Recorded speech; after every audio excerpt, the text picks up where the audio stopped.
Inside this room, all of my dreams become realities, and some of my realities become dreams. What in the wide, wide world of sports is going on here? Alive! It's alive! It's alive! You are listening to The Wilder Ride, getting wilder by the minute. Here are your hosts, Alan Sanders and Walt Murray. Hey everyone, welcome back to the Wilder Ride Listeners Lounge. Alan Sanders here with you.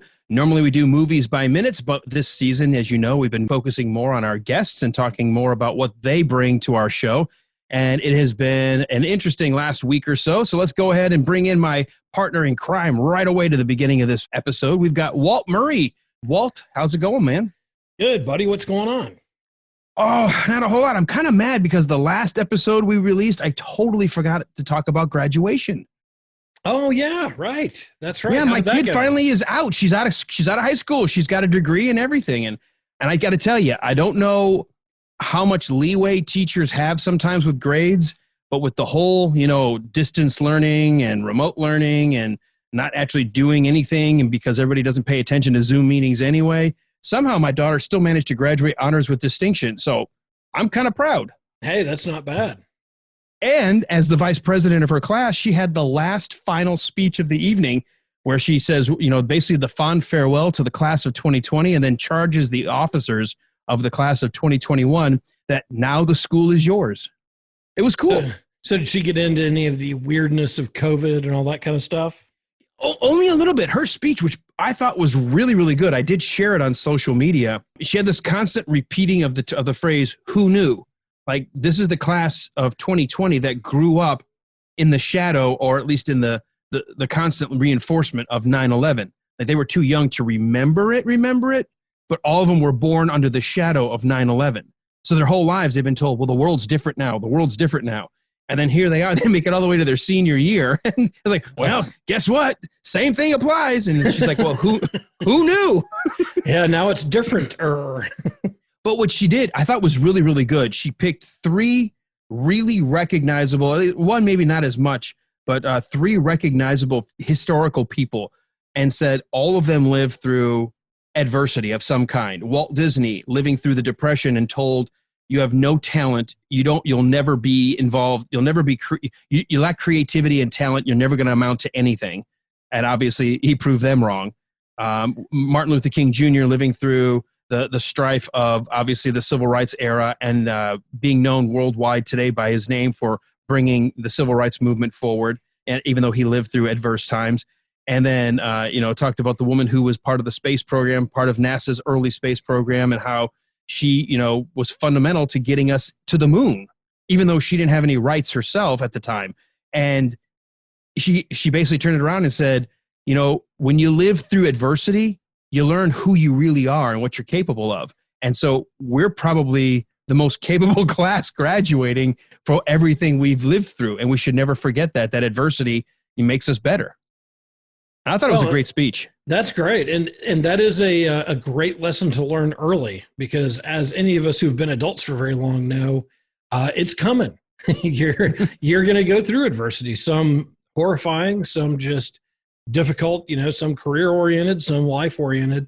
And it's a good lesson to learn early. And I think one of the important things that I'm seeing in my kids develop is this sense of there is a tomorrow and it's going to be different, and not getting caught in the adversity of today, but realizing that I keep putting one foot in front of the other and endure through this, and things will change and things will get better, and learning how to persevere.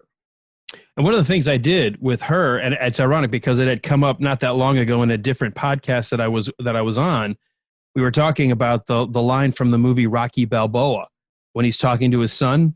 And it's a great speech where he said, it's not about taking a punch. It's about how hard you can get hit and get back up and keep going. Very true. And it's an amazing, I played the monologue for her, and he's, in this monologue, Sylvester Stallone's character, Rocky, basically says, nobody hits harder than life. Life will continue to keep beating you down, and it's going to beat you down and beat you down and beat you down. No one hits harder than life. and you can either fall down, sit down, stay on your knees, or you can get right back up and keep going forward. And life doesn't owe you anything. You got to get out there and work for it. You got to get out there, don't be the victim. You got to get out there and take charge of your own life. It's a great speech. And I've always said stuff like that to her anyway. And then to have that, I guess those ideas were rolling around in her mind when she wrote her speech. And I was a proud dad. I got to be honest. I mean, I just sat there just listening to her deliver a speech in front of not only all of her peers, but the stands, all socially distant, but all, with their parents. We had to use both the visitors and the home stands to be able to fit everybody. But I mean, that's kind of nerve-wracking if having never, ever spoke in that kind of setting before. I was really proud. Well, she's a sharp kid. I haven't been around her a ton, but the times I have been around her, I've been super impressed. And so y'all have a lot to be proud of. And getting her, getting through high school is a challenge in itself. But getting through high school in a way where you feel like you've really set the course in the right direction is a great feeling for a parent. And I think that y'all definitely have a lot to be proud of with her. Well, knock on wood. Like I said, now her two older sisters, because we have a blended family. Those folks who may not know, I have my two girls from my first marriage. When I got married to my wife, she had her two girls, and they all merged perfectly together as one family. My oldest graduated honors with distinction. So did Lexi. So our two oldest from our respective families.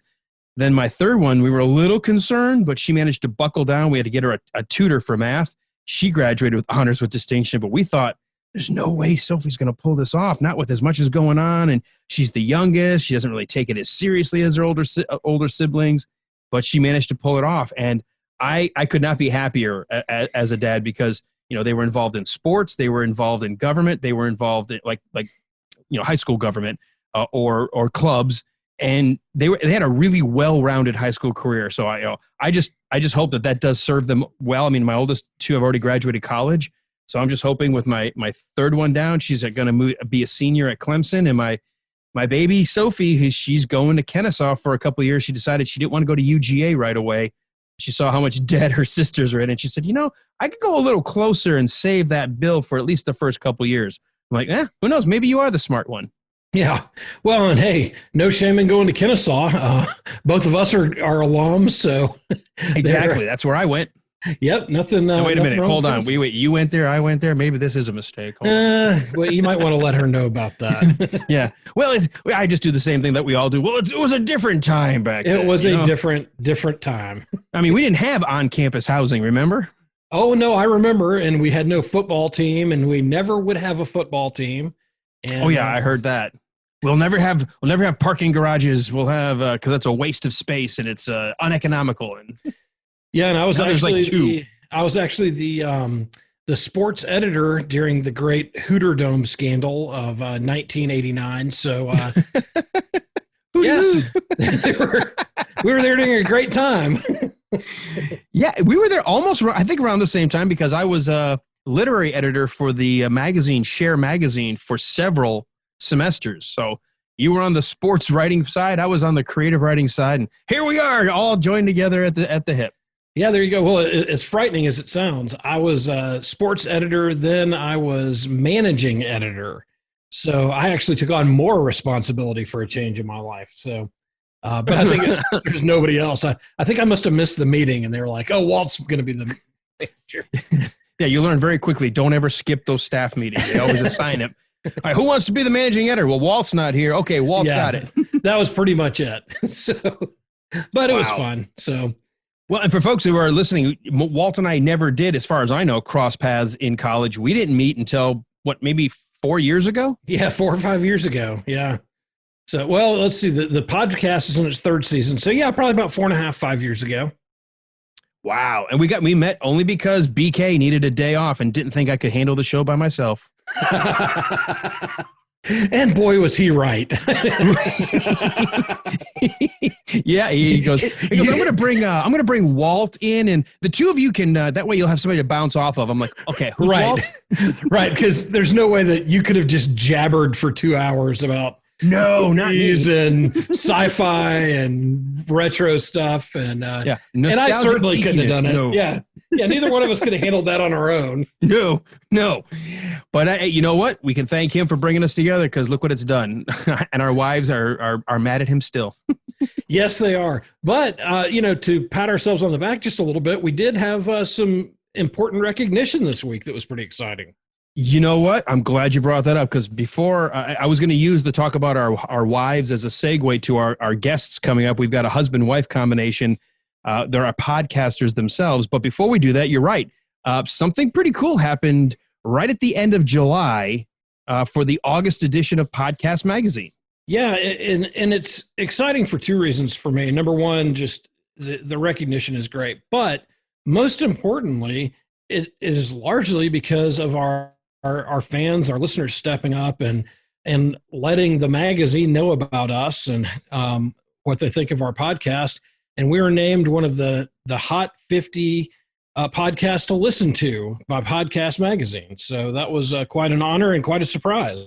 Well, when you send enough of your little special gummies to all of the folks there at Podcast Magazine, you can get them to say anything. It's amazing. They were cool with all kinds of stuff. Hey, why are these called THC gummies? No, just chew. Keep going. Eat the bag. Don't ask any questions. Don't ask. So why do I suddenly want to drive a bus in Springfield? We'll have to wait and see. Hey, Otto. We'll have to wait and see what happens in the next month. But, maybe during this month of August, we'll get more folks. I didn't even realize what the form was or how that happened, but it is because listeners wrote in or responded to, hey, what are you listening to? Name your top podcasts and who hosts them. And somehow we got number 46 out of 50. So who knows? Maybe we can grow our show maybe even bigger now with the guests we're bringing on because they have a mighty audience that they're going to bring to the table. They do. And it's cool to see some of the people who we were on there with. Some of the podcasts that we've mentioned along the way are also named on that list. So that was quite an honor, and I really want to tell our listeners how much we appreciate that.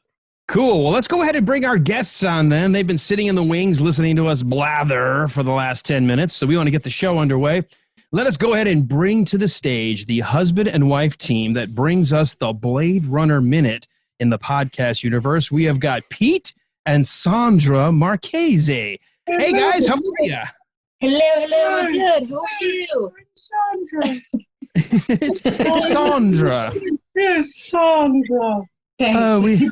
We love Sandra. It's not pretentious at all. Sandra. I didn't pick my name. Your name is Sandra. It really isn't. I didn't pick my name, but it is my name.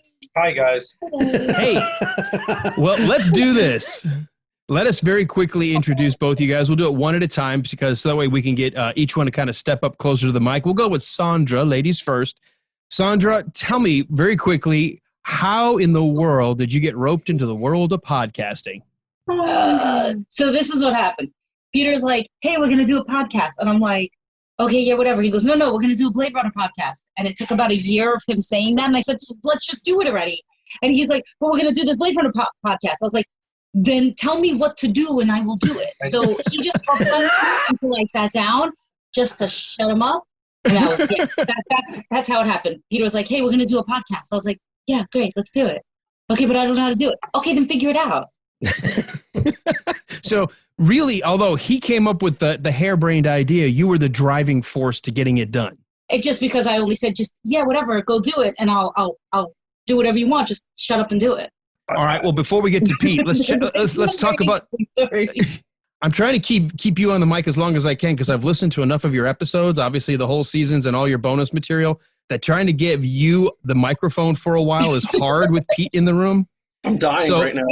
I know. He's like ready to just jump in. Do you need me to mush his face like I usually do? Jesus Christ, when do I talk? Sandra, give us a little bit of your background because I know you've got an education background. But also you've got kids in Scouts, Girl Scouts. Give us a little snapshot. Who is Sandra? Sandra. Will you stop it? Okay, so yeah, I'm a teacher for a very, very, very, very long time. We have 3 girls. I am a Girl Scout leader, and I volunteer outside of my troop as well because I don't know why. I think I'm a little crazy, but I feel like it's the right thing to do. I don't know. Whatever. I am a techno nerd, but I, at the same time, will unplug all the time and do weird pioneer crafts like embroidery and cross stitch because I'm Amy Fowler. That's who I am. Because you're good at it. That's why. I'm Amy Fowler. Because she's creative and thoughtful. So, I'm Dr. Fowler from Big Bang Theory. I study things, but then I like quilt and shit. I don't know. You're my mind. Part of my life. As long as you don't do a flag podcast, we're good. Actually, when we came into the room and said we were going to record, the kids were like, "You're recording?" They're like, "Yeah, we're doing Fun with Flat." So it was funny that you said that because that's the first thing the kids said. But yeah, so I'm a big tech geek, but I do most of my hobbies are unplugged. Couldn't get this to work on my iPad or MacBook. I'm not an Apple. I'm not a Mac. I do Windows. Not the Apple. I mostly do Windows. I used to do that. I don't do that anymore. I don't work in the computer lab anymore. I'm disabled. And besides, I don't touch your stuff. Because God forbid, like, I leave a little eyebrow hair on it. You, like, lose your mind. People's eyebrow hair? Or, like I breathe the wrong way and there's, like, a little drop of spit. You, like, lose your mind. What is that? That was more than a little drop of spit. Okay, my own laptop. So, Alan, how's it going? My laptop has this is Girl good. Scout stickers on it and pennies. And he was like, why am I So what you been up to? This is so gross. This is chaos. This is So- So, Sandra, I'm just going to take a shot in the dark here. Based on your accent, I'm guessing either Mississippi or Alabama? Albuquerque. Hey, it's where Bugs Bunny kept making that wrong turn. There you go. Peter and I have pretty much, he's Pretty much been in charge of my life all my life. No, you haven't. I'm born in Brooklyn, New York, and Peter came to Brooklyn. He'll ask me and I'll tell him. You don't speak for me. I've been Peter likes ducks, and his favorite favorite color is orangish brown. Oh, Pookie, you didn't even know how to Don't call me Pookie in front of people. Private. You didn't know how to how to slice a kiwi with today, so sometimes I feel the need to speak for you. I slice a kiwi with my thumbnail like a man. Your fingers. I mean, peel. I peel it. But you have to use a knife or a spoon even when you like scoop it out. I like to do my own thing. So how long have you and Pookie been together? Damn it, that's gonna stick now. We've been dating on and off since we were 14, so it is about almost 25 years. Wow, congratulations. Yeah, that's great. It would be 25 years. 25. Wow. Good Yeah. stuff. That's awesome. Yeah. We've gone old together. It's gross. So you guys are in Brooklyn. So as we're recording this, because we're always a couple of weeks in delay, so folks who are listening going, wait a minute, what are you talking about? There's no hurricane this week, but you guys are dealing with the remnants of EIEIO coming on shore. There's no more. There's no more Brooklyn. We get a lot of tropical storms. This one was interesting because our neighboring state, New Jersey, had a tornado. I heard touchdown today, right? Yeah, tornado touchdown. But we get a lot of tropical storms. We've only had one that we call a hurricane, but technically was a tropical storm that caused like massive damage. This was just like a lot of trees down, siding was down. We've seen far worse than this. Yeah. Nothing compared. Excellent. But you guys didn't lose power, which that was my last word. I was like, you guys were filling in at the last second, coming to the table, and I was like, oh, watch, they're gonna get a power outage right at just as we go to record. So knock on wood, we're good to go. All our devices just in case. Driving home from work was a nightmare. Yeah, we charged up everything. Some neighborhoods lost power, and we're also right near the ocean, so we could go fish for food if we ran out at the supermarket. We didn't know if there would be flooding or not because it depends on the tide. Because like we look out the window and we can see ocean, so that's awesome. Really happened, yeah. So let's go ahead and switch over to Pete now because I know he's trying to get some words in. I want to go ahead and introduce him to our audience. Pete, I know you're the one who had the brain, the brain aneurysm that said, I want to do a podcast where we talk about a movie 1 minute at a time because I suffered from the same aneurysm. So tell us a little bit about, first off, what got you into the movies by minutes? Were you listening to another podcast? How did you find out about it? And then what made you pick Blade Runner? Well, much like Walt, I am the managing editor of Blade Runner Minute. And nice. I came to that position because I just got sick of Star Wars going in the creative direction it was going. I got sick of wrestling. I'm a big wrestling fan. I don't like where they're going. And I was on a break at work one day, and I decided I hate everything that I love. So I need to shut up. Me included. I need to stop. No, not you. Me included. And now we have the Blade Runner. I decided I need to stop complaining about the things that I don't like and start creating something that I actually like. And I was really into Movies by Minute podcast, and I was trying to find one that Lord of the Rings Minute was one I found accidentally, fell in love with. That led me to a bunch of others. And I decided I want to do that. I want to sit on a mic and talk and just be me and not try to. You originally wanted E.T., right? I wanted to do the E.T. Minute. Did I? Yeah. Is that true? Yeah. That's probably not true. You're lying. No, I love Blade Runner. I'm obsessed over Blade Runner for so long, and I was shocked to find that it was free. And I reached out to the Star Wars Minute guys, who I found out pioneered this whole Movies by Minute madness. And I think it was Alex Robinson that messaged me back and said, "Yeah, go right ahead." I was like, "Oh, thank you." And the rest is 113 episodes of history, as they say. Well, I'll tell you, that attitude is refreshing to hear, because Alan and I talk about this and joke about this. We hear so many people who are willing to sit in their basement and complain about Star Wars or complain about Star Trek or whatever their complaint du jour is, instead of saying, well, let me branch out and find something else. Let me go do something creative myself. So I'm really happy to hear that you did that instead of, sitting in your basement and complaining about it. Well, it started that way. It definitely started that way. It started with a bunch of Facebook and Twitter rants of what's a Jar Jar and all that crap. And I still. He has a Facebook group that's just complaining about Star Wars. That's not me. Alan started that. He invited me, and I was just helping out. I was helping a friend in need. No, yeah. Now wait a minute. See, now that's not true. But I think I may have been one of the first to join. So it's out there now. It's important, right? It's important to stop. What do they call it? Crap or get off the pot? Stop complaining. Yeah, you can swear if you want. I'm going to creatively bleep. Oh, yeah, crap and get off the pot. I'm not. Using creative. I have this sneaking suspicion that all three of my daughters are behind that door right now in our home listening. So no, I'm not going to cuss. If I can help it, I won't cuss. Well, depending on how many episodes you may or may not have listened to, you are in good company with being around other parents of nothing but of girls, because I have 4 daughters and Walt has 3. So among the 6 of us, we have a harem. Wow, we're doing really well in life. Softball team. We have our own team. We do. That's great. That's great. Softball team. Yeah, we got 10 players. We got like 9 that can field and 1 that can sit on the bench. See? Yeah, we have 2 opposing hockey teams. Let's do it.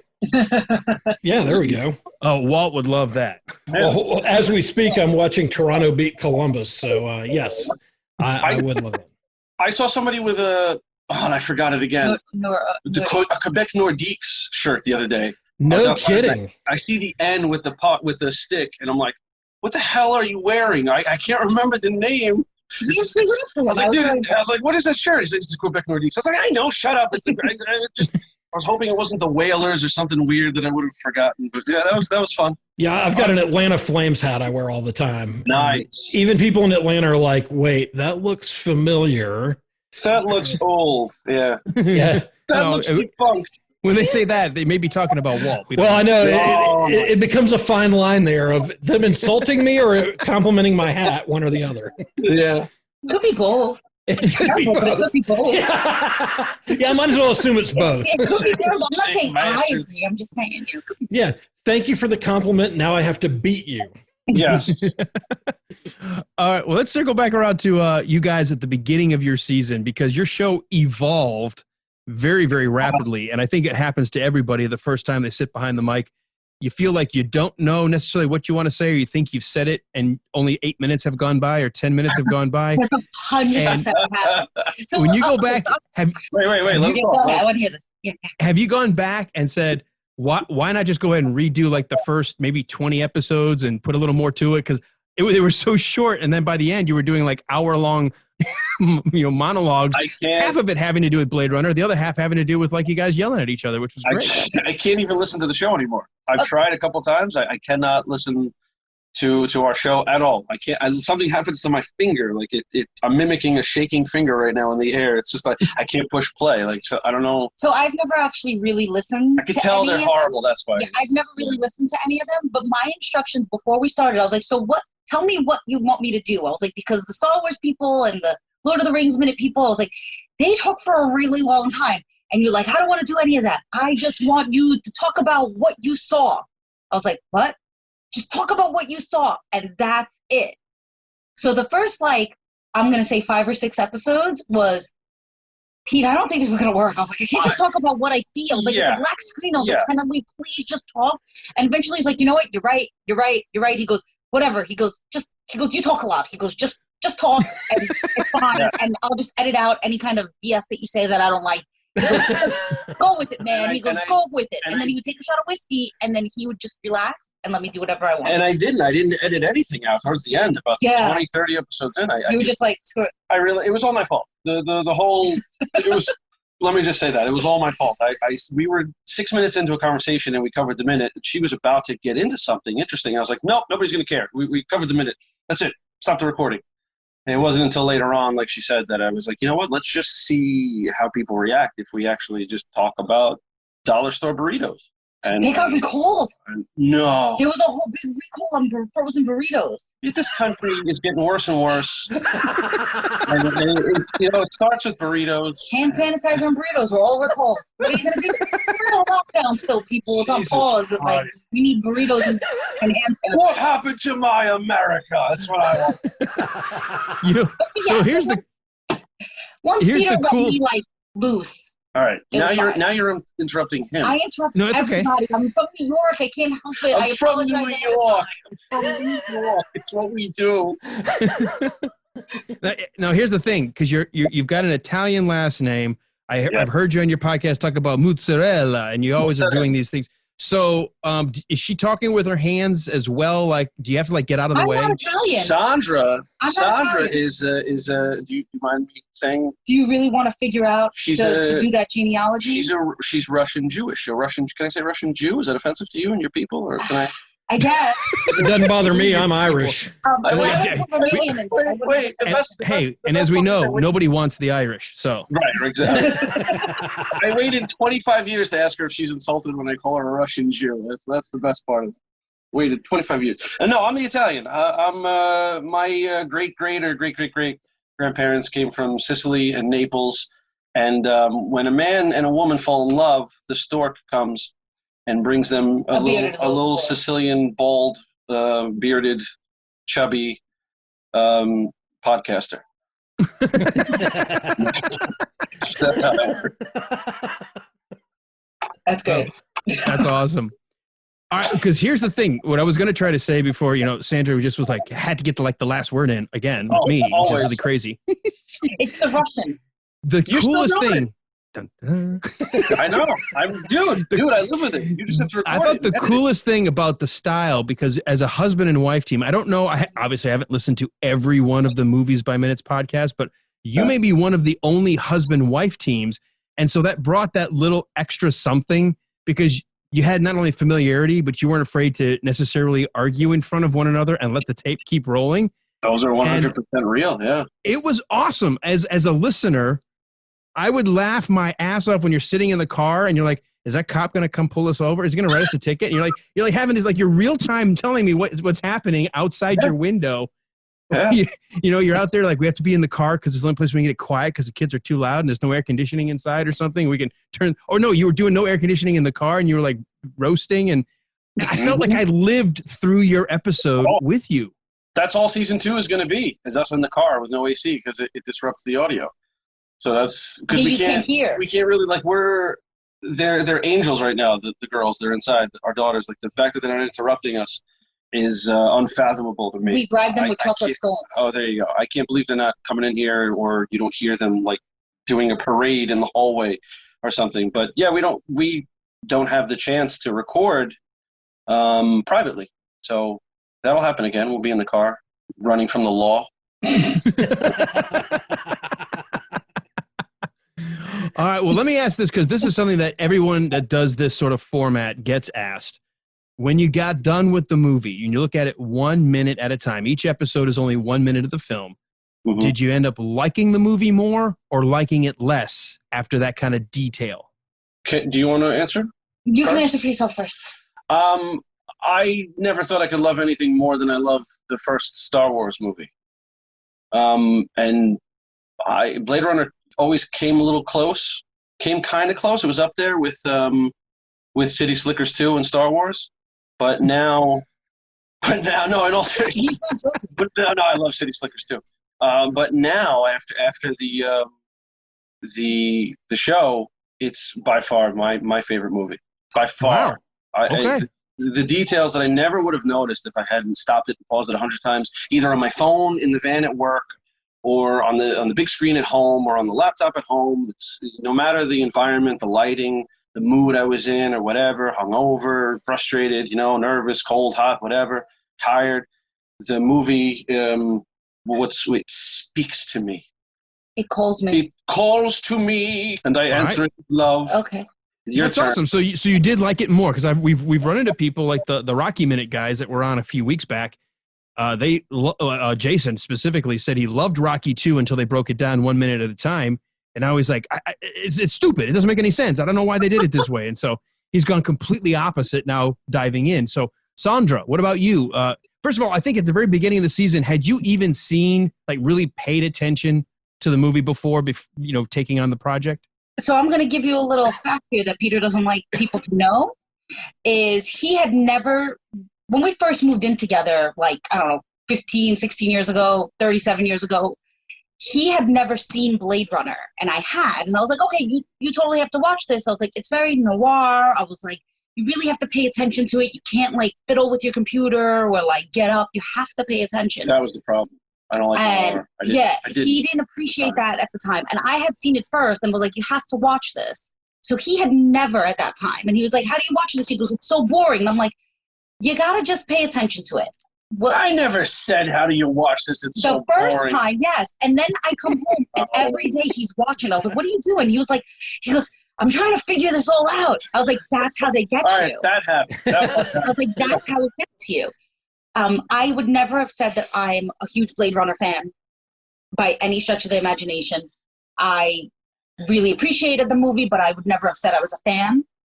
But I tend to think that anything that has a written form, I always prefer the written forms of the books, books rather than the movies. But his question. But now that I've seen and done this minute by minute, I have way more appreciation for this movie. Like, I never hated the movie in any way, shape, or form, but I definitely appreciate what they did in this movie. I don't appreciate how many times you just said way, shape, and form. It's getting really hot in here, and I have a lot of mosquito bites. I'm getting very itchy. We have so many mosquito bites on us. So forget this movie's by minute stuff. Let's talk about mosquitoes. I have a lot of appreciation for it. And I know that since we've done the minute by minute, Peter and I find ourselves when we watch other movies stopping to talk about it all the time. Like, we were trying to do the minutes for one of the shorts, and we're like, no. It's the opposite. We were watching one of the short films. Yes, and we have to do we're trying to take notes. And I'm like, this is a lot to take notes for at one time. I was like, how do people watch a whole movie straight through? We started accidentally doing it minute by minute, but we're not going to do it minute by minute. I find myself doing that all the time, and I'll look at IMDb and be like, wait, right? Where do I know her from? She was in something else. And you really do start to do that. And I drive my kids crazy because I'm like, did you know that guy was in Fargo? And they're like, it's a totally welcome change to the way I watch movies, by the way. I love it. I never did that before, but now I have to. Thank God for Amazon's, what's it called? What's it called? The Amazon thing where you pause X-ray. it? Oh, the X-ray, yeah. Oh my God, a kiss in my hand. Like, mwah, that's such a I love it. I love the way they add that to the movie. It's fantastic. So you're allowed to do that because you're Italian? I can do it because I'm Italian. You do it, it's cultural appropriation. Don't do it. But you do the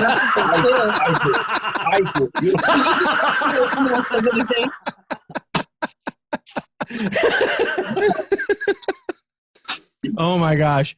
Well, okay, you guys, it took you, I mean, you had some pauses. It's like anything else. You realize, holy crap, it's a lot of work to put on a podcast, let alone try to do one that's released every day. Yeah. You kind of went into a little more staggered format. But then you did say you plan to do Blade Runner 2049. Yes. And that's been a little while now. What are your plans? That's my fault. Go ahead. Hit him. This has been my fault. I completely take responsibility for this. I went back. It's 100% my fault. I went back to full-time teaching. So that was a little overwhelming at a new school, a new environment. So this year has been a little, and then, COVID, What? But What's that? This is 2 weeks in the future. People don't know what COVID is anymore because we don't know masks. It just magically disappeared. It disappeared because of masks and vodka. It's over now. Everything is better with vodka. But No, that's a true statement. That is true. That's just a fact. I am stupid. We did take notes for the shorts. So we're going to start recording this week, but I guess since they're listening in 2 weeks, we started recording the shorts. So those will be dropping, hopefully by September we'll have. What is this? What month is this? This is August. The first week of August. So what? We have to actually record the whole movie. Watch the movie. No, but we're going to do the shorts first. The shorts are easy. We'll do but shorts now I understand, even with, remote teaching, which is what I partially and hybrid learning, whatever they want to call it, for September, I kind of have a much better handle on what's happening in my life. So it's a little bit easier. And now that the girls have a full-size iPad that I can bribe them with, that's going to make it easier to record as well, because I'll just make scones and say, here, you can have your iPad if you let us. You don't need parenting. Here's technology. Leave us we alone. never give them tech, so they're really excited whenever I put tech in their hands. Yeah. Don't worry about raising kids. Just entertain them. Just entertain them and be their friend. That's the best way to raise a child. Best way. Exactly. They don't need guidance. They need the internet. Listen, no guidance, no expectations. Just give them TV. They're good. I love it. No, I cooked with my kids today before they got their tech. So I did the mom thing. And then I ignored them for 2 hours. Well, Pete, let me ask you, have you thought about maybe, I know you record a lot on your iPhone or on the Android, but about getting an external mic or something to make it a little, are you looking to grow the podcasting gear to try to give you a little more flexibility and do some things? Not only have I no intention of growing, I've done a complete 360 and wound up back where I started, except I have a MacBook now instead of my old HP laptop. I have the same Samsung Meteor mic, and it works now. After 3 days of trying to figure it out, Sandra said, install it. I was like, what a novel idea. There you go. Yeah, I was staring at I was dreaming about how am I going to get this mic to work? And it keeps saying internal. I don't want an internal mic. So I got everything up and running, and we're going to start recording any second now. He likes being lo-fi, as if we put it together with bubble gum. Yeah. As if the Girl Scouts built it during the meeting and got a badge for it. I want tin cans and string. That's how I want to record my podcast. Nice. When you said you were going backwards, I thought you meant like tape recorder. No. I totally have a little blue tape recorder. I will totally do that. All right, here's what we're going to do, actually. Scrap the whole MacBook idea. We're going tape recorder. And then you tell us, we're going to have a mailing list. I will send you cassettes. That's how. Don't try and have a good time. I only have reel-to-reel, so we're going to really have to. The most hipster thing I could think of, the most hipster approach to podcasting I could think of. We'll mail you a tape, like those little zines. Short of etching it into stone. And here you go. Here's your tablet. Well, you could do it on 8-track to really get the oh my God. Yeah. Vibrancy. I love it. What else can we do? We could do a carrier pigeon with just the text on a scroll or wrapped around their ankle. Yeah, it's interactive podcasting. The people at home have to actually read it out loud. Yeah. Ooh, like Choose Your Own Adventure. I love it. Those are the best books. Well, as we begin to wind down sort of the interview piece, you guys are getting ready to do the shorts. You are planning to do 2049.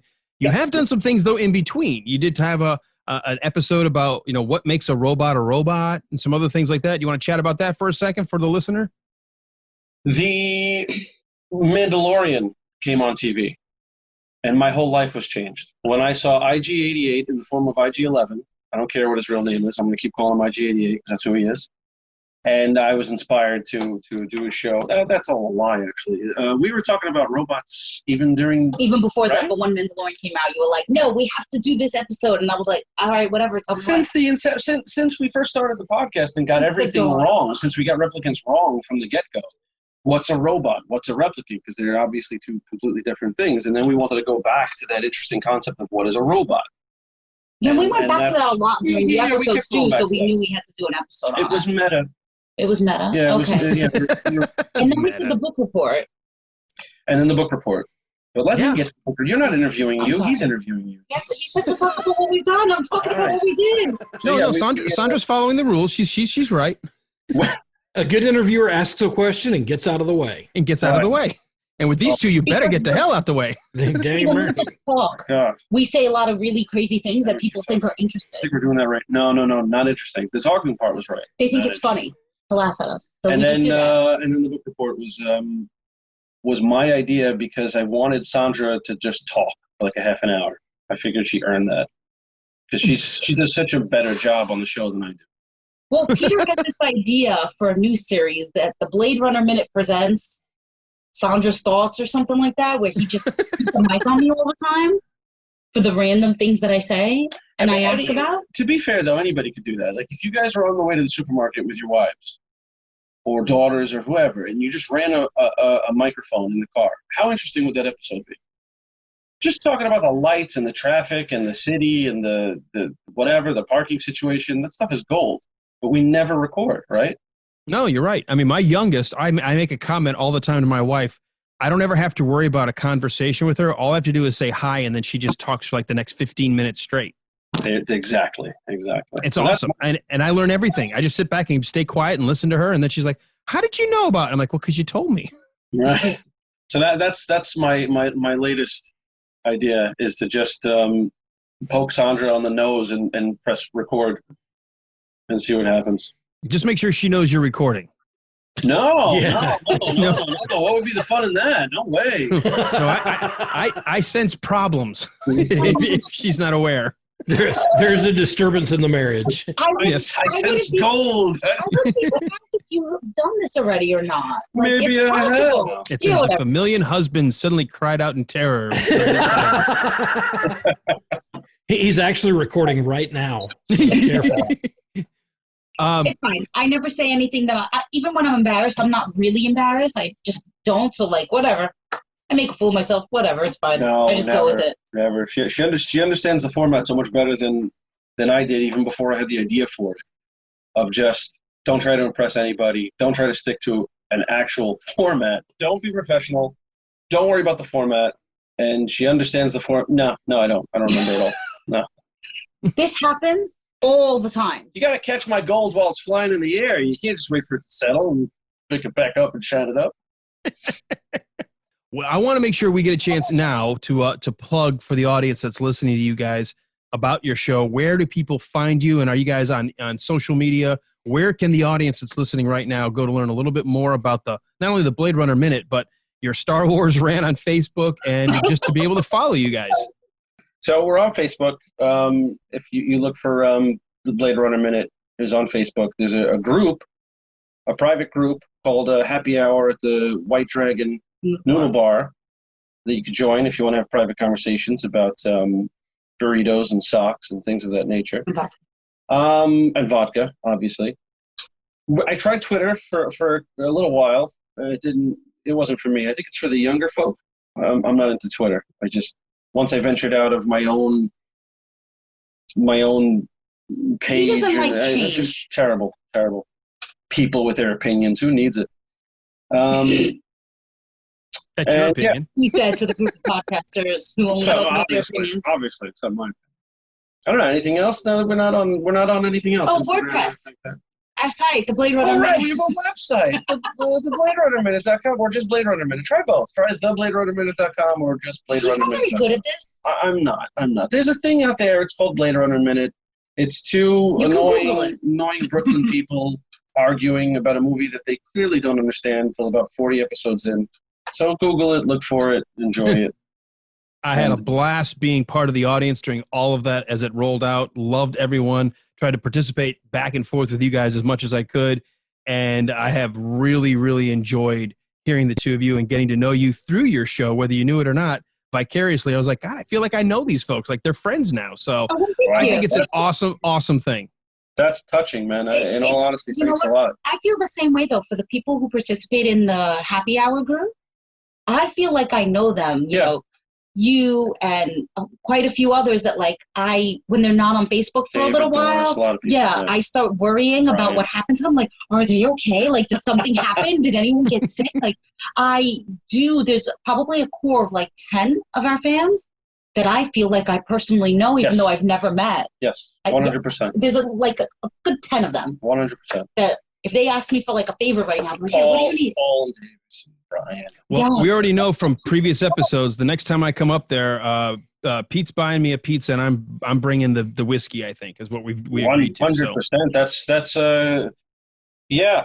Well, anytime you're in New York, you got to hit us up. You, absolutely. Family, Walt, your family, anybody. And we're next to so many famous, God's honest truth. You come down here, places to eat. Whatever you want, we'll show you a good time. Come with the sweatpants, so you have space in the belly. Get my wife's old maternity pants, the stretch pants. 100%. We got a McDonald's with a ball pit. I'll pure all the shit out of it. We'll go nuts. It'll be great. Well, you know, the first time I was in New York, I got to Grand Central Station, and I had no idea where to eat. And I just asked a random guy walking down the street. I said, "Hey, where's the best place to get a hamburger?" I was like, "Hey, come here." He steps out in the street and stops traffic. And he goes, "You go down here 2 blocks, you take a right, and on the left is whatever burger." And, you know, cars are honking at him, and they're, "Hey, screw you, get out of the road." And he's like, "I'm trying to give directions." that was my dad. I'm saying they were like, "I'm going to get killed by this cabbie." And we don't care. It was great. I mean, the best hamburger I've ever had. Yeah.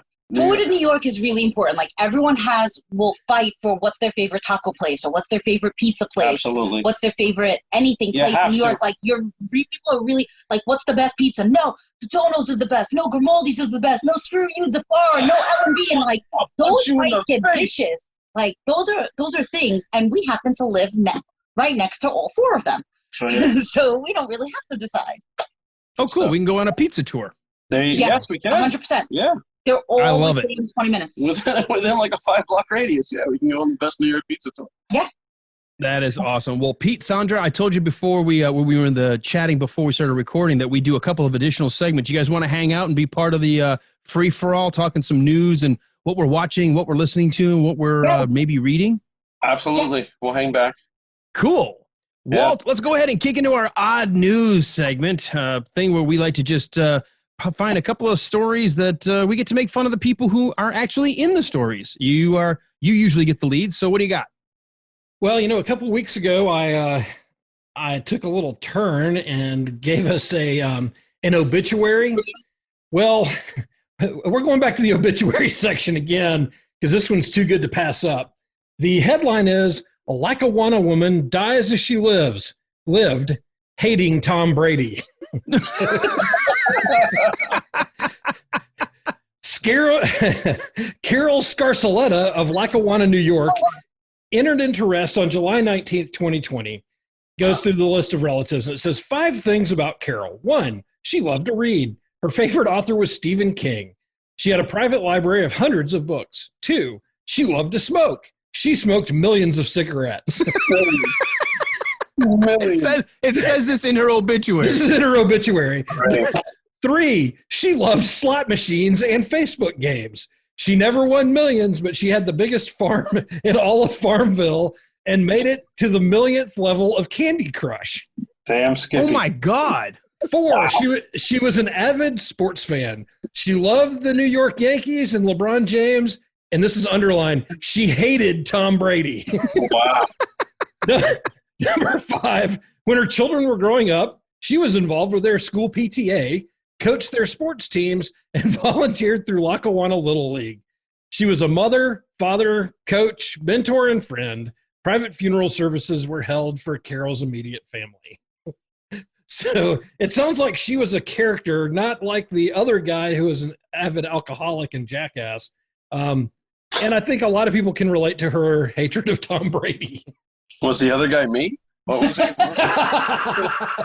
No, but I want my obituary to read like that. So get to it. Died tragically saving his family from a sinking tanker. Okay, Yeah. I'll write that. No matter what happens, I'll write that. Thank you, honey. I love that one, Walt. I love it. That is awesome. Yeah, I need to have somebody write an obituary for me like that when I pass away. I don't know what it's going to say, but I won't have to worry about it. Well, I've got one sort of similar. Maybe I can get Sandra to help me on a little bit. Are you familiar at all with Armenia? No, Sandra? they don't like the Jewish peoples. Okay. Oh, wow, things just took a really serious turn. Oh. But How dare you ask me that? I'm aware of where the country is. Well, the reason I asked that is because I've got a story of an Armenian woman who was caught with bones in a box. That's really accurate. Wow. Oh. That's really accurate for anywhere in that part of the world. I wouldn't even be surprised. That's racist, Sandra. Well, Not let's just go. Armenia. I mean, if you All right, said a let- Ukrainian woman, I'd be let- like, Let the man talk. No, this is great. So this one is about a story of a woman and her daughter who got stopped at the Munich airport because she was carrying a wooden box, and they asked what's in it, and she said, "Well, just some bones." And they opened up, and it actually did have all of the bones of her dead husband. Yeah. whoa. Is she carrying him around for a memorial Well, purpose? let's find out. He's We're gonna gonna find- Sandra, I'm glad you asked. He might Cus- know. I want to know. Don't talk to Customs officials had to call a doctor and a forensics team to make sure that they could corroborate her story and confirm no crime had actually been committed.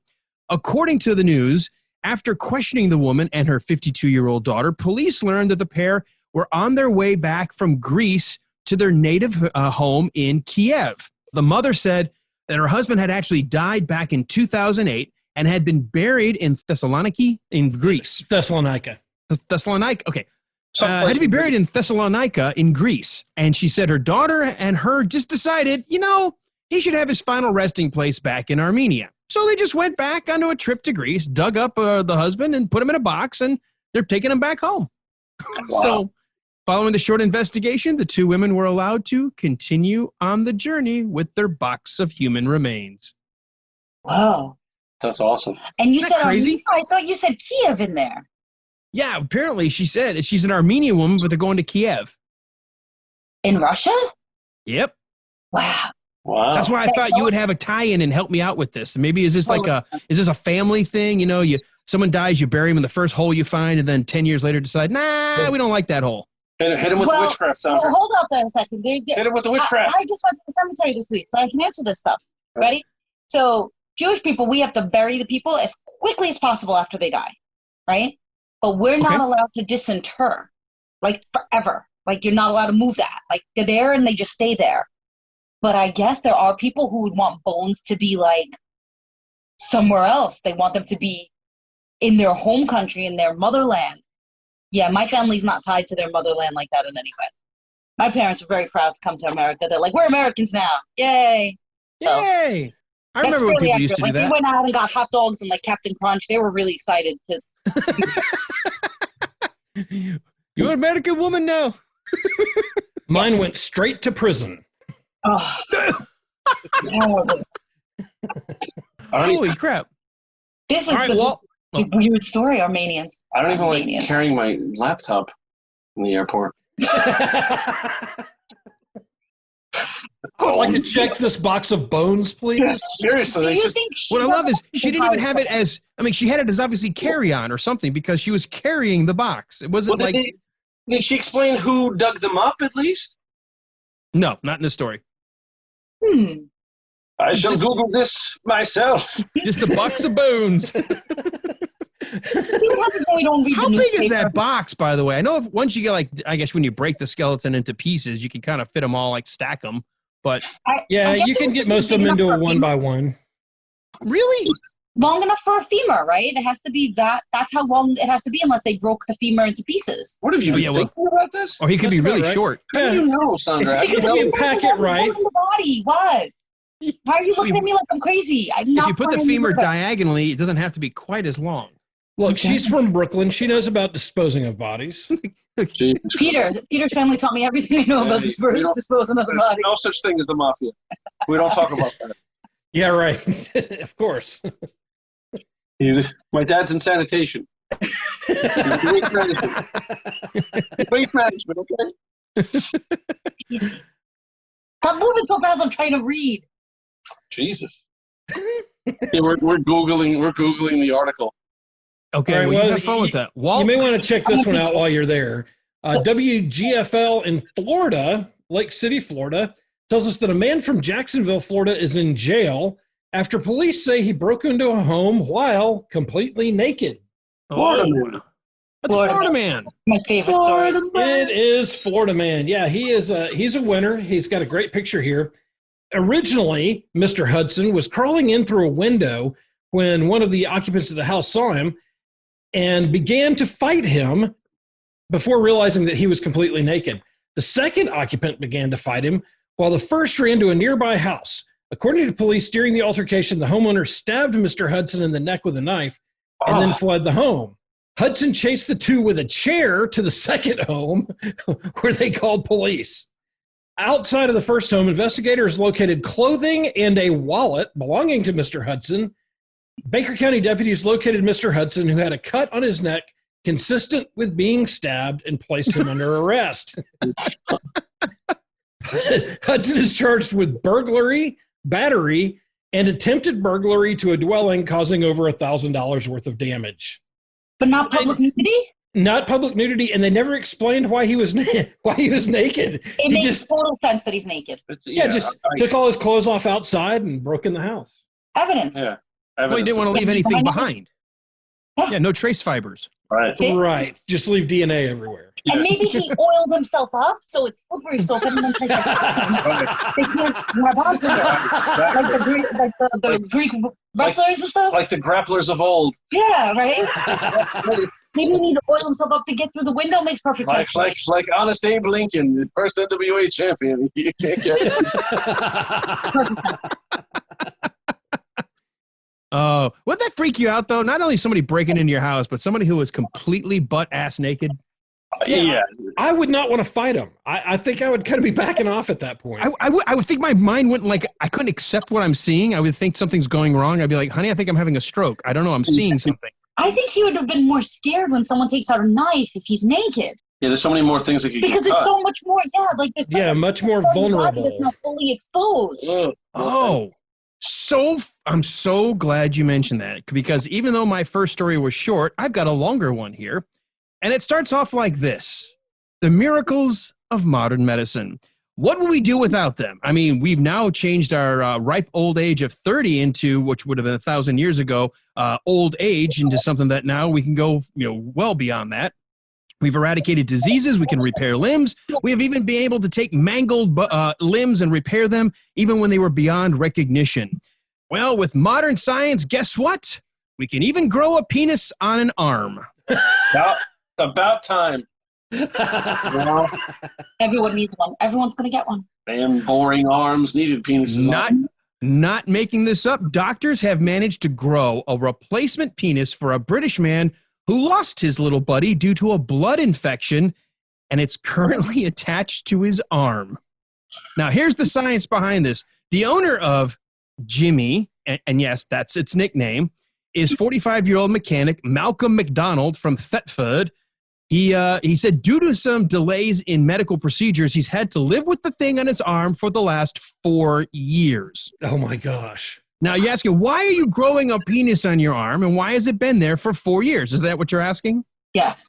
Well, the saga of the arm penis began actually several years ago when McDonald developed an infection in his perineum. Now, if you don't know what that is, you can Google it, but it's not a cool place to get an infection. And they don't go into explaining why he didn't get this treated sooner, but the infection turned into sepsis, which was so bad that not only did his fingers and toes start to turn black, but so did the former Jimmy.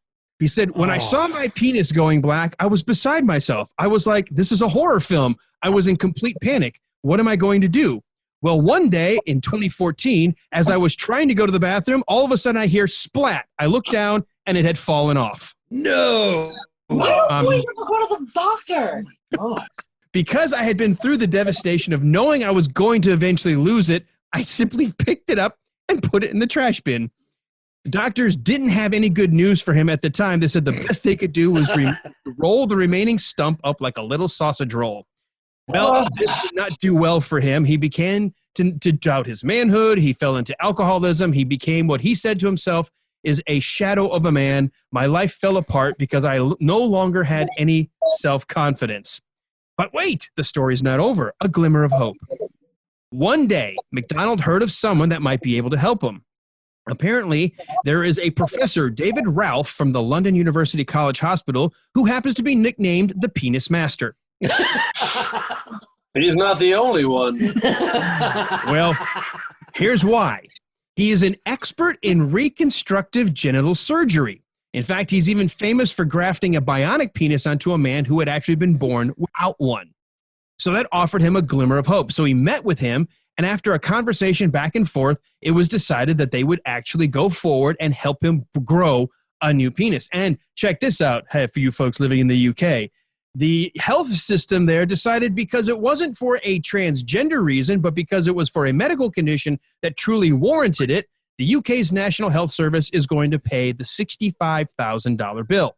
So here was the cherry on top for him. Not only did he get it paid for, and not only did this specialist get to work with him, he got to design it himself.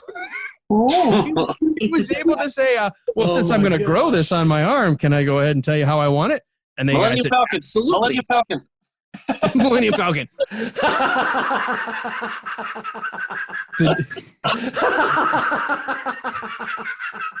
Oh, please make it a Millennium Falcon. Oh, please make it a Millennium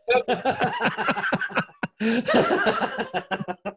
Well, doctors took skin from his left arm to form the shaft, and then the organ was fitted with the urethra and 2 tubes that can be inflated with a hand pump for what this article is calling obvious reasons.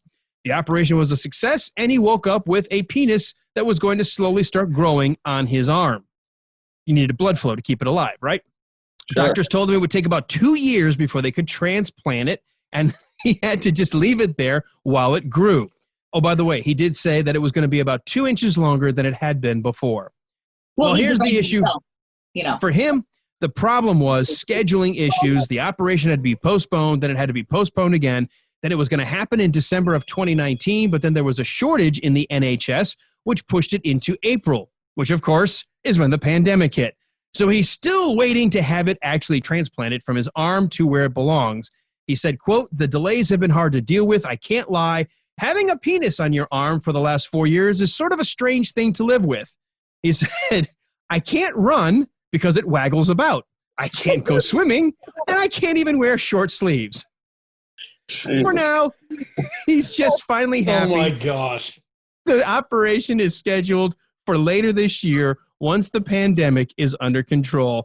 And he keeps hoping that this time the schedule holds firm. Just firm. Ah. Very clever. I don't want to Google that because I don't want to see the pictures. There weren't any. At least not the one that I pulled. And Alan searched and searched. I did. I wanted to see what this thing looked like growing off his arm. Like, did it look like, I wanted to know what it looked like. Was it just like a piece of like baloney looking thing, or was it like real? I mean, I was curious. I was understandably curious. What, you can't figure out what an arm wang would look like? Well, anyway, so that was to make up for the shorter story. I wanted a longer one. I have so many questions. Well, there you go. Look it up. This actually was published. At least the story I found was published yesterday. Okay. When I saw my penis. Okay. Never mind. I have so many questions. I can't. I feel like I have to email this guy. Starts reading an article. Never mind. So in the meantime, he's been just going by the nickname Nubby, but he's hoping to be going by a different name later this year. Who doesn't go to the doctor? I can't. He must not have had a girlfriend or a wife to tell him, go to the doctor. There's obviously something wrong. He was busy. And then it falls off into the toilet. Lots of stuff, He gets busy. Mm-hmm. It's both hysterical and horrific all at the same time. It's just horrible. Yes, it is. Based on this picture that Peter had pulled up on the screen, if that's the right guy. The fact that it's a rectangle that they put on his arm blurred out, and it's hanging downwards. From his wrist. From like his forearm. Forearm. The only thing I can think is they implanted it poking out.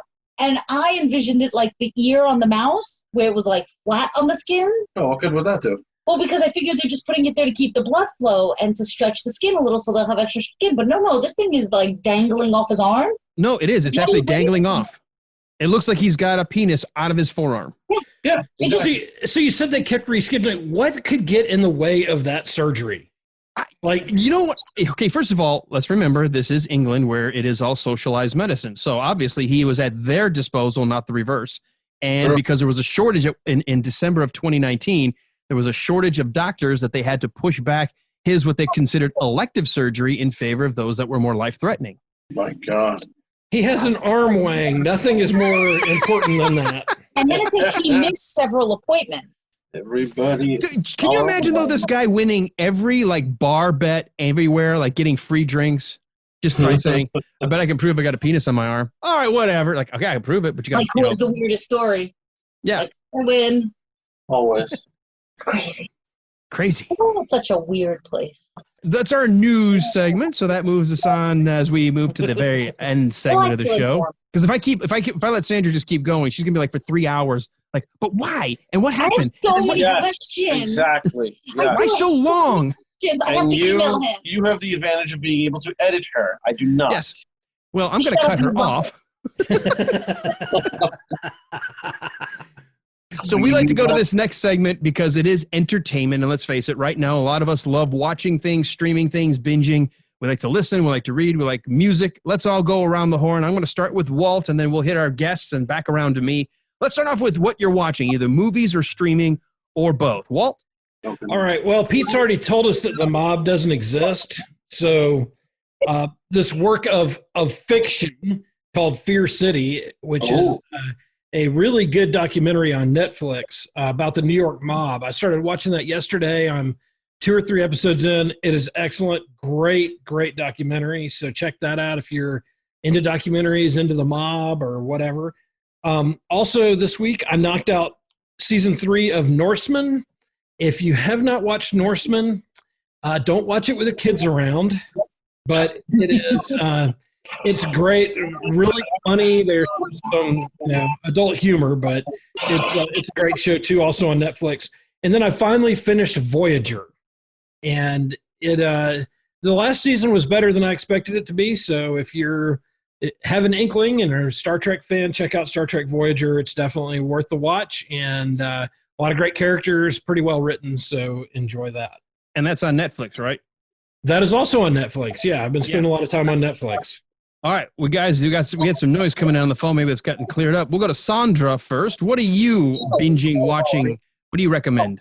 I just finished watching Motherland, Fort Salem. That's been my nighttime binging because I only get an hour a day to watch TV. I really enjoyed it. I also finished watching The Cursed on Netflix. It's I've heard that's great. King Arthur legend. So that was interesting to see the side of it. It was kind of like before he was King Arthur, and before Lancelot was really Lancelot, and how the Lady of the Lake came about. That's really cool sounding. Girl-friendly stuff. I don't know why I've been watching so many girl-led things. Just Netflix it doesn't matter if it's girl-led. It's just I know. Good. I'm just That's realizing why you watched it, because it's good. And I just watched Warrior Nun, and I'm reading. Don't get lame on it. Something that I got at a Comic-Con. No, he's not asking you what you're reading. Yes, he did. He said what I watched or what I'm reading. No. Right now we're doing what you're watching or movies or streaming. Jesus. What I'm streaming. All right. Jesus Christ. He watches as much TV as you, Mr. Turns on his phone all day. Oh, I'm so glad. So yeah, we finished watching Motherland, and I enjoyed Motherland a lot on Hulu. Excellent. Now, Pete, were you watching all these same things with her, or do you have other things you were watching? No, not at all. I would never watch what she watches. I have been on a Star Trek kick myself. I am in the middle of season 2 of The Next Generation. And when I'm in the mood for a laugh, this is all on Netflix. I watch Toast of London. I rewatched Toast of London. I believe there's only 3 seasons on Netflix right now. I just rewatch them over and over again all year. Awesome. Well, I am also on a Next Generation kick. I've talked about this before. It goes on for a little bit and then off. I am midway through season 4. I had one day where the wife wasn't feeling so hot, so I watched 8 episodes right in a row of season 4. So I've got that. We are actually in the middle of season 3 of Bosch, which, Walt, that was a recommendation from you and one of our other guests earlier in the season. That is a great detective show. Had no idea it was based off of Michael Connelly's works. I've read several Michael Connelly books. I've loved the way he writes. He's obviously a pro-police, pro-detective. It's all about the paperwork and paying attention and the details. They're all there, and I love his works. And I guess he's the executive producer of the series. It's really, really good. So I've enjoyed that.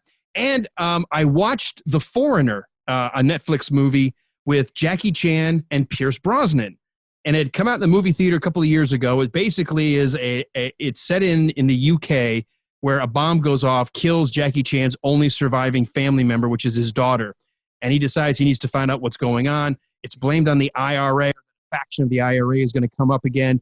Pierce Brosnan plays somebody who had been in his youth with the IRA, but then is now working with the government to try to keep the peace between Ireland and the UK. And you come to find out that maybe he had something to do with one of the people going a little overboard with where they planted that bomb. And Jackie Chan wants to just get to the bottom of it. It is not your typical comic fighting. It is a very heavy, dramatic flick with Jackie Chan acting the most dramatic I've ever seen him. He does have some fight scenes, but he's more like, I'm going to slowly take each of your men out until I get to the people who actually killed my daughter. It was great. And Pierce Brosnan was some of the best acting I've seen from him in a very long time. So I would heartily recommend The Foreigner. Interesting. All right, Walt, anything that you're reading or music-wise? I just finished a book that you've got to be kind of a sports nerd to get into this one, but it's called The Game by Ken Dryden, who was a Montreal Canadiens goalie. And he really gets into kind of the nuts and bolts of how sports works. And it's interesting from his perspective as a player and then later on as a GM, but it's often hailed as the best hockey book ever written. But I would say if you're into sports and you're interested in how sports works, how players interact with the owners, all that kind of stuff, check out The Game by Ken Dryden. It is an older book. It's been around about 15 years, but they did an update to it, 5 years ago or so. But an excellent, excellent read. And then I've just started a book that was recommended to me by one of the Georgia Supreme Court justices called Praying for Sheetrock. And it's about really it looks at a South Georgia town and how they went through integration and the racism there and how things in that area developed. I think it gives some really good insight into the history of the South, particularly over the last few decades. All right, cool. I know Sandra's chomping at the bit to talk about a book she's reading right now. I read like 3 books at a time, so it's hard to keep them straight when someone asks me about them. She can't just answer. She has to give a top shelf answer. She has to be like, I'm ahead of you, and now with the news. Anyway, I just finished reading a book called Tomboyland, which is a series of essays by an author, Melissa, I can't remember her last name, but she writes about, what it's like growing up in the Midwest and then moving to New York and being a woman, female writer and difficulties and just her musings on like the world. And I'm reading a book called The Electric Air. It's a young adult sci-fi novel. I guess I want to call it sci-fi. That's what we were fighting about, sci-fi versus fantasy. Yes, that's what it was. Okay, now we remembered what our fight was at the kitchen table that everyone thought we were really fighting. Anyway, so it's about this society where a virus hits, but the virus causes anyone who survives to have witch powers. And this is the ensuing chaos afterwards. So everyone's witch powers really are based, they think, on maybe genetics or maybe on personality. They can't quite figure it out, and they're just figuring out what to do after that. So X-Men. I guess. Everything's back to mutants. Yeah. What do you want me to tell you? There's only like 4 sci-fi tropes out there. What do you want me to tell you? You're reading X-Men. Okay. Robots, mutants, magic. And what are you listening to? Fairy tale creatures. Any new music? I am not listening to anything new. I am listening to lots of old stuff. I've been listening to That's fine. It's good enough. I don't even know what. I just don't listen to anything. I think I tell Alexa to, I think I tell the Amazon Puck to, I didn't want her to turn on, to play something she thinks I'll like, because I don't know why. That's pretty cool. That's awesome. No, we talked about that in a couple episodes back. I love doing that with our Echo.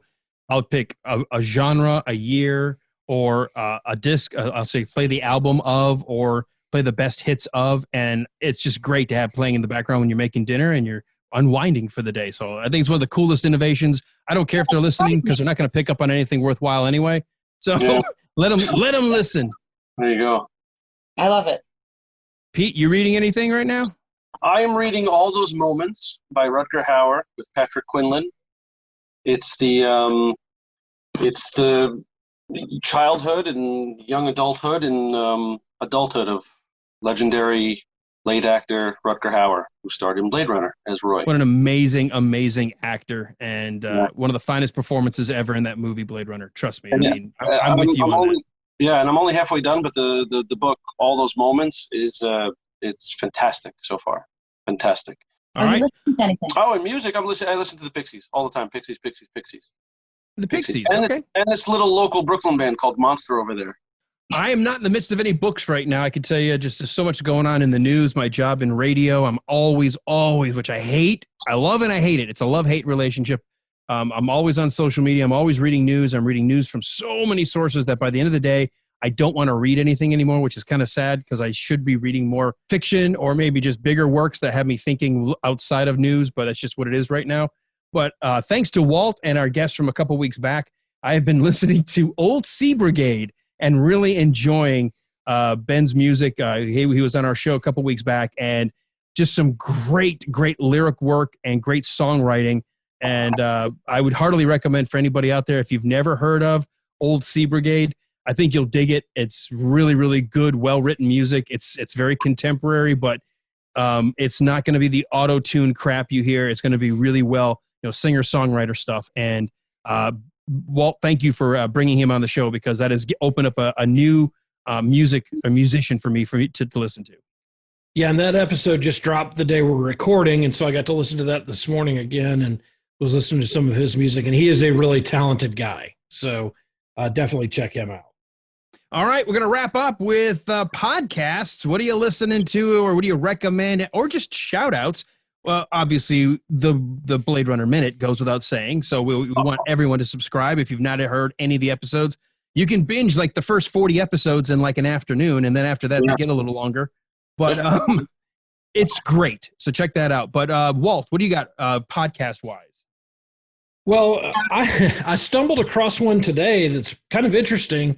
They've only released 3 episodes, I believe, and it's Jason Bateman, Sean Hayes, and Will Arnett have started a podcast called Smartless.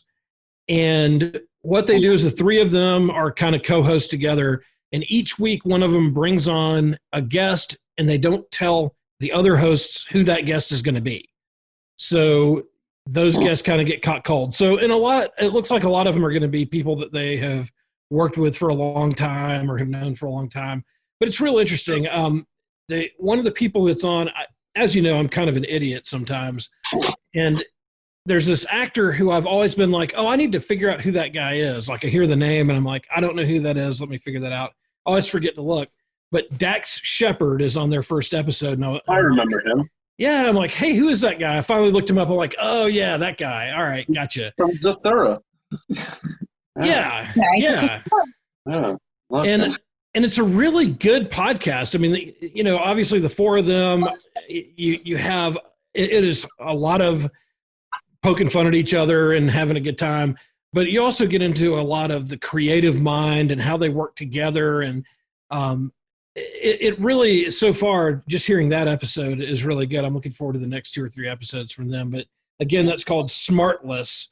And that's Jason Bateman, Sean Hayes, and Will Arnett. And I also forgot to mention what music I was listening to. U2 has their own XM station now. And so all of a sudden I've gotten back into all the old U2 stuff. I don't like a whole lot of their newer stuff, but definitely some of their stuff from the 80s and some early 90s. Yeah. Yeah, definitely. Excellent. All right. Sandra, what about you? Podcasts? Any shout-outs? Anything you're listening to? I'm the worst podcaster in the history of podcasting. Oh, wait, that's right. You don't listen to podcasts. You only put them out.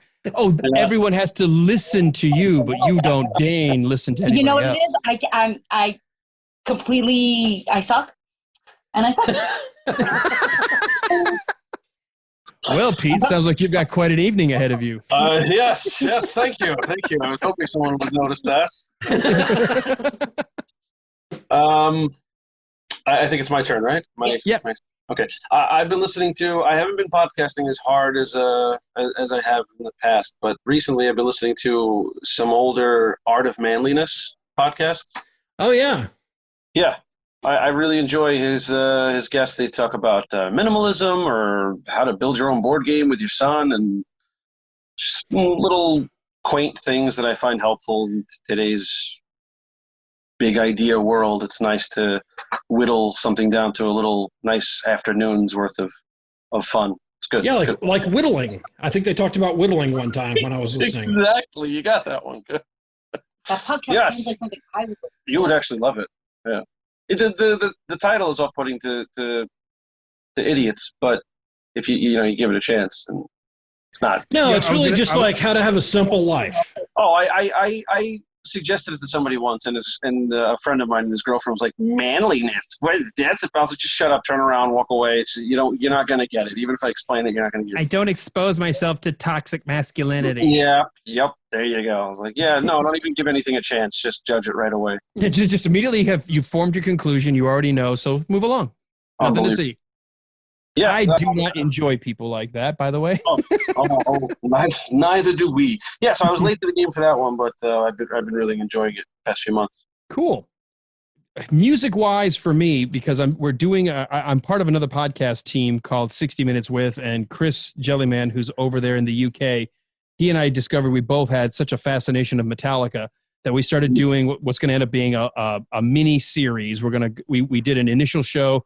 We talked about how we both discovered the band, what were the first song, if we remembered our first song, what was the song that hooked us forever. And we decided, you know what, we want to just break down each album. So we already did Kill 'Em All. It came out on the anniversary. It was on July 25th. The album was released 1983 on July the 25th. So we just hit that anniversary. So we timed the discussion on Kill 'Em All. But we are now in heavy production of Ride the Lightning. So even though it's an older album, it's one of Metallica's, a lot of people think is their triumvirate, their first three. A lot of metalheads and a lot of that genre of music think that that's the best you'll ever get of Metallica. We have been doing a lot of listening of Ride the Lightning, getting ready for that episode, which will probably drop at the time you're hearing this, maybe in about a month or so. So keep an eye out if you go out to 60 Minutes With the podcast and check it out. There's a lot of different shows under that banner, but it will be called a Soundcheck Metallica show. And I'll put it out on the social media. Walt will let you know at the end how you can keep following us and keep track of what's going on. But I've just been into Metallica of late, just getting back into discovering the very early albums that hooked me back when I was a teenager. Awesome. And as for podcasts, honestly, I have not been really paying as much attention as I needed to a lot of the folks out there. A lot of seasons have either wrapped up or took weird turns. So I'm only going to say this. I'm going to take a look and see what's out there for next week, but I can only recommend, again, go back, folks. Even if you don't like the movie Blade Runner, you're going to love these two guys talking about Blade Runner, a husband and wife combo. Hysterical. Go check out their Facebook page, the listeners page. Such great content out there discussing those episodes. So a throwback. Go check out the Blade Runner Minute. Thank you very much. Wow. We're adorable. Yeah. Aw. So are you guys. Thank you. All right, Walt, we are at the end of the show. And before we say goodbye to our guests and bye to our audience, how do people learn a little bit more about where to follow us on social media as well? As always, you're going to find us everywhere. We are The Wilder Ride. So if you check out Instagram, we are at The Wilder Ride. If you look for us on Facebook, it's /The Wilder Ride. And if you go to Facebook, go to facebook.com/The Wilder Ride. Follow us there, and then be sure right behind that to click on the next button that pops up, which is the listeners group. You want to join that. 3 quick questions just to make sure you're not a bot, and you can even just say yes, yes, yes, and we'll let you in. And it's that listeners group is great. It's all entertainment, no politics, no nonsense like that. It's just a good place to kind of escape. Here's some, news on movies that are coming out, or discussion on movies, or memes on movies, all kinds of great stuff. So you definitely want to check that out. A lot of Gene Wilder things end up popping into that feed. So definitely a good place to go. And if we have any special announcements, that's usually where we put that. So that is a great place to keep up with us. And then you can always also go to our website, which is thewilderride.com. You'll see our bios. You'll see bios of our guests. You'll see old episodes, interviews that we've had with a variety of people, and sometimes even what's coming up. So check that out. Excellent. Sandra, Pete, guys, thank you guys so much for being able to join us. I know at some point in the future, I'm hoping I can join you guys in on a Blade Runner discussion. If not, it is what it is. I love listening to you guys, but I just really appreciate you guys taking time out to give us a little bit more of the behind the scenes. I think what's cool about our third season here is it's not about driving to the detail of what's going on this movie screen. It's about driving into the details of the folks who we find interesting, and you guys are at the top of that list. So thank you guys so much for being here. Oh, thank you so much for having us. And we're going to figure out a way to make this work. We're going to figure it out. And we're beyond flattered for you guys to speak so kindly of us. And thanks for having us. And we love the Wilder Ride. Kidding me? Yeah. Great show. Oh, well, thank you. All right, guys, come on back next week. We'll have another great guest, maybe a pair. We don't know. We're going to keep that hidden. So you guys will be back here in great anticipation to find out who will be next on the Wilder Ride Listeners Lounge. Man, that was really cool. You guys are great. Thank you so much. Yeah, we really appreciate you being here. Listen to yours, just so you know. There you go. You know, we didn't even bring up the fact that I bought a bunch of Girl Scout cookies from you. I didn't want people to like think that I need everyone to buy cookies. So she was the top seller in her troop again this year. She was so super excited. Like, it really made her day. She's like, all these people like me. And I'm like, they do like you. I was like, I don't know what to like it. I have a closet full of Girl Scout cookies right now, too. It's disgusting. But thank you so much. I had to hide them because I knew my wife, she's a personal trainer, but she also was very easily tempted by Girl Scout cookies. And then she found the box and she's like, what's this? It's like, you bought Girl Scout cookies. What's this?